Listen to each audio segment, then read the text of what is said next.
Halo teman-teman, di video sebelumnya kita sudah sama-sama belajar Kejadian pasal 1 ayat 1, di mana Allah dengan begitu dahsyat menciptakan langit dan bumi dari yang tadinya nggak ada menjadi ada. Tapi begitu kita masuk ke ayat yang kedua, suasananya mendadak berubah.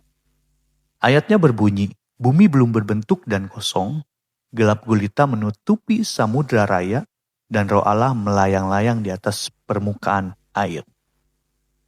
Pernah nggak sih kalian mikir, loh katanya Allah itu maha kuasa dan maha sempurna. Tapi kok berantakan, gelap gulita, kacau, dan kosong. Mungkin bagi kita ayat ini sering memicu pertanyaan besar. Bahkan di kalangan para ahli Alkitab sendiri, ayat ini melahirkan teori-teori hebat. Ada kelompok yang percaya kalau di antara ayat 1 dan ayat yang kedua ini sebenarnya ada jarak waktu yang hilang, di mana terjadi perang besar antara malaikat melawan iblis yang bikin bumi jadi hancur berantakan. Teori ini sering disebut gap teori. Tetapi apakah benar Alkitab sedang menceritakan kehancuran ataukah ada makna yang jauh lebih indah dari sekedar bumi yang rusak? Jadi ambil posisi nyaman, siapkan Alkitab dan catatan kalian. Mari kita masuk dalam pendalaman iman Kristiani. Oke, mari kita lihat kalimat pertama. Bumi belum berbentuk dan kosong. Dalam bahasa asli Ibrani, bunyinya adalah tohu va bohu. Kondisi bumi yang tohu va bohu alias kacau, berantakan, dan kosong, ini sering memicu suatu pertanyaan besar. Kenapa Allah yang maha sempurna menciptakan sesuatu yang berantakan, kacau? Ada dua pandangan besar yang sangat mendalam untuk menjawab misteri atau pertanyaan ini. Pandangan yang pertama disebut dengan teori celah atau gap teori. Pandangan ini cukup populer di kalangan teolog klasik. Menurut teori ini ada celah waktu atau jarak yang sangat panjang antara Kejadian pasal 1 ayat 1 dan Kejadian pasal 1 ayat yang kedua. Jadi waktu Kejadian pasal 1 ayat yang ke-1 terjadi, Allah menciptakan alam semesta ini sudah dalam keadaan yang sangat sempurna dan indah. Tapi kemudian di antara ayat 1 dan ayat yang kedua terjadilah pemberontakan malaikat yang dipimpin oleh Lucifer. Kejatuhan Lucifer inilah yang diyakini membawa penghukuman kosmik sehingga bumi yang tadinya indah berubah menjadi runtuh, rusak, kacau, dan mati. Inilah kondisi yang digambarkan sebagai tohu va bohu di ayat yang kedua. Jadi bagi pandangan ini, tohu va bohu adalah akibat dari sebuah kerusakan global. Lalu pandangan yang kedua yaitu teori penciptaan bertahap. Pandangan ini melihat bahwa tohu va bohu bukanlah sebuah produk gagal, bukan juga karena dihancurkan oleh iblis. Melainkan ini adalah fase awal atau bahan baku yang sengaja Allah siapkan sebelum dia mulai menata semuanya secara rapi. Bayangkan seorang seniman atau pelukis handal sebelum dia menghasilkan lukisan yang harganya miliaran. Dia pasti menyiapkan kanvas yang masih kosong, lalu palet cat warna-warni yang masih berantakan. Apakah kanvas kosong itu produk gagal? Tentu tidak. Itu adalah bahan baku yang siap dibentuk menjadi sebuah mahakarya. Sama seperti itu, tohu va bohu adalah kondisi bumi yang belum diatur, belum ada strukturnya, dan belum ada isinya. Allah sengaja memulainya dari sana untuk menunjukkan kepada kita proses bagaimana kuasanya bekerja. Kalau kita lihat dari sudut pandang sejarah dan arkeologi Timur Tengah kuno, para arkeolog modern berhasil menemukan sebuah teks kuno milik bangsa Babel yang bernama Enuma Elis.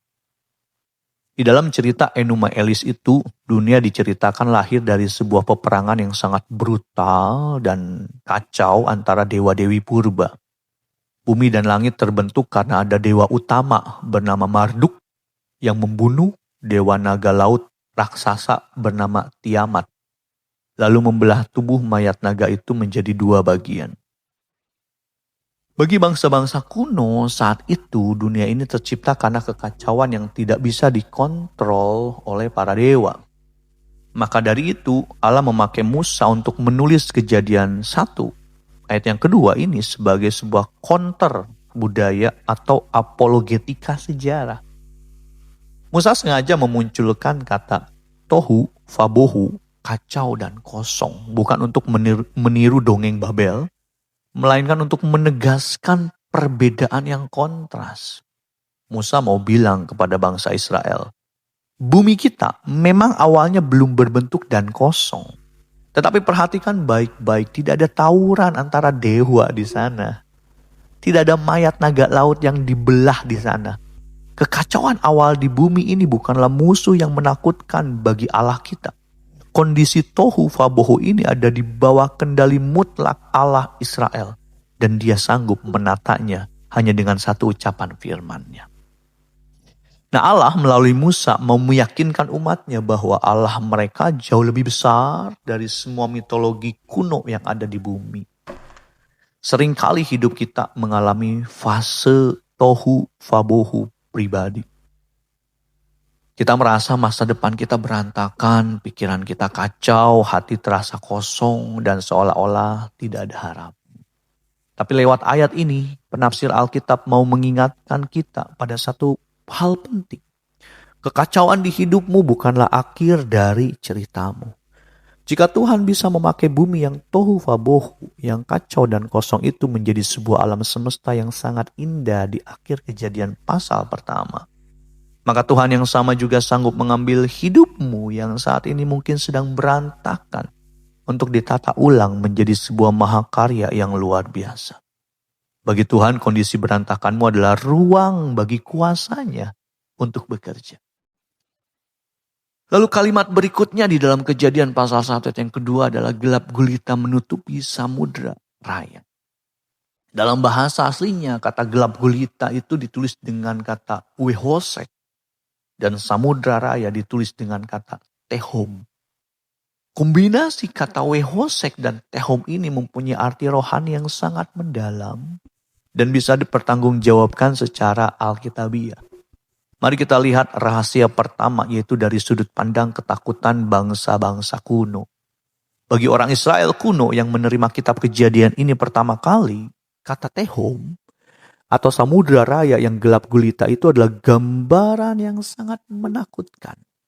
Di mata mereka, laut dalam yang gelap itu melambangkan kekuatan musuh yang liar, maut, jurang maut, dan ketidakpastian. Berdasarkan penemuan arkeologis pada teks-teks kuno di sekitar Israel, bangsa-bangsa kafir seperti Babel dan Kanaan percaya bahwa air samudra raya atau tehom itu dikuasai oleh dewa monster laut yang mengerikan, contohnya Yam atau Tiamat. Bagi mereka, air laut yang gelap dan bergejolak itu adalah simbol pemberontakan, kekacauan, dan kekuatan jahat yang siap menghancurkan apa saja. Ini sebenarnya adalah gambaran bahwa manusia tanpa Tuhan, jiwa manusia itu seperti tehom, sebuah jurang yang dalam yang dipenuhi kegelapan, ketakutan, kehampaan, dan dibayangi oleh kuasa maut. Manusia bisa mencoba mengisi hidupnya dengan harta atau kesenangan, tapi jurang tehom di dalam hatinya akan tetap terasa gelap dan menakutkan kalau belum disentuh oleh Allah. Lalu rahasia kedua yang menjadi inti pengajaran iman kita mengenai tehom, para penafsir Alkitab mengingatkan kita pada sebuah prinsip kedaulatan Allah. Kegelapan di ayat 2 ini bukanlah musuh yang setara dengan Allah. Kegelapan di sini hanyalah sebuah kondisi sementara yang sedang mengantri untuk diubah oleh firman-Nya. Kegelapan ini sengaja ditaruh di awal cerita untuk menjadi latar belakang yang kontras. Supaya ketika Allah mengucapkan firman-Nya di ayat yang ketiga nanti, yaitu jadilah terang, keindahan dan kemegahan terang itu menjadi sejuta kali lipat lebih dahsyat terlihat. Allah mau menunjukkan bahwa sekusam atau segelap apapun situasi awalnya, hal itu sama sekali gak bisa menghalangi rencana penciptaannya. Kegelapan hanyalah tempat bagi Allah untuk menunjukkan kuasa terangnya. Tuhan sengaja membiarkan ada momen di mana manusia merasa benar-benar tak berdaya di dalam kegelapan.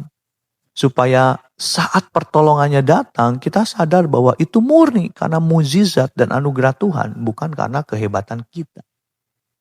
Kegelapan di hidupmu saat ini tidak membuktikan bahwa Tuhan itu absen atau enggak ada. Kegelapan itu justru tanda bahwa sebentar lagi sebuah penciptaan baru yang ajaib akan segera dinyatakan atas hidupmu. Nah, teman-teman, sekarang bagian terakhir dari Kejadian 1 ayat yang kedua yaitu kalimat dan roh Allah melayang-layang di atas permukaan air. Dalam bahasa aslinya roh Allah ditulis dengan kata ruah Elohim. Dan kata melayang-layang ditulis dengan kata merakefet. Musa memakai kata merakefet dalam rumpun bahasa Semitik kuno seperti yang ditemukan dalam teks arkeologi Ugarit. Kata merakefet ini memiliki akar kata yang sangat indah, yaitu menggambarkan tindakan seekor induk burung yang sedang mengerami, menjaga, dan mengepakkan sayap dengan penuh kehangatan di atas sarang atau telur-telurnya. Nah, coba kita lihat kontrasnya ya. Bangsa lain ketakutan setengah mati karena mengira air gelap itu dihuni naga monster yang jahat. Tetapi Alkitab datang mendobrak mitos itu dan berkata, "Hai Israel, tenang. Tidak ada monster atau kekuatan jahat di atas air itu. Yang ada di atas permukaan air yang gelap dan kacau itu adalah ruah Elohim, roh Allah kita sendiri. Dan dia tidak sedang bersiap menghancurkan bumi, melainkan sedang seperti induk burung yang mendekap sarangnya dengan penuh kasih sayang. Bersiap melahirkan kehidupan yang baru dari sana." Kenapa roh Allah harus melayang-layang atau mengerami bumi sebelum firman diucapkan di ayat 3? Roh Kudus sebagai agen perubahan, pemulihan, dan pemberi kehidupan. Wahyu yang diterima Musa ini membuktikan sebuah urutan ilahi yang luar biasa. Sebelum Allah memulihkan sesuatu lewat firman-Nya, Roh Kudus sudah bekerja terlebih dahulu di balik layar. Roh Allah sedang mengerami dan mempersiapkan kanvas bumi yang berantakan itu agar siap menerima benih firman Tuhan. Ada kerjasama yang manis dan harmonis antara roh Allah dan firman Allah. Teman-teman, kalian mungkin merasa hidup kalian saat ini seperti air yang sedang bergejolak dahsyat. Masalah datang bertubi-tubi, masa depan terombang-ambing dan situasi terasa gelap gulita. Seperti halnya di awal penciptaan, Roh Kudus saat ini sedang merakefet, sedang melayang-layang dan mengerami hidup. Di tengah situasi bisu, gelap, dan kacau yang sedang kamu alami, Roh Kudus tidak pernah absen. Dia sedang mendekap hidupmu yang hancur, menjaganya dengan kehangatan kasih-Nya, dan sedang mempersiapkan hatimu. Luar biasa kan teman-teman? Lewat kacamata sejarah dan bahasa aslinya, kita jadi tahu kalau Kejadian pasal pertama ayat yang kedua ini bukan cerita tentang kegagalan, melainkan cerita tentang persiapan sebuah mukjizat yang besar. Makanya, biar kalian gak ketinggalan kelanjutan pendalaman iman Kristiani yang seru dan mendalam ini, klik tombol like, tulis di kolom komentar apa yang paling bikin kalian takjub, dan pastikan kalian sudah subscribe serta nyalakan loncengnya. Jangan lupa share video ini ke teman-teman pelayanan atau kelompok sel kalian ya. Saya pamit, tetap berjalan bersama Roh Kudus. Tuhan Yesus memberkati kita semua.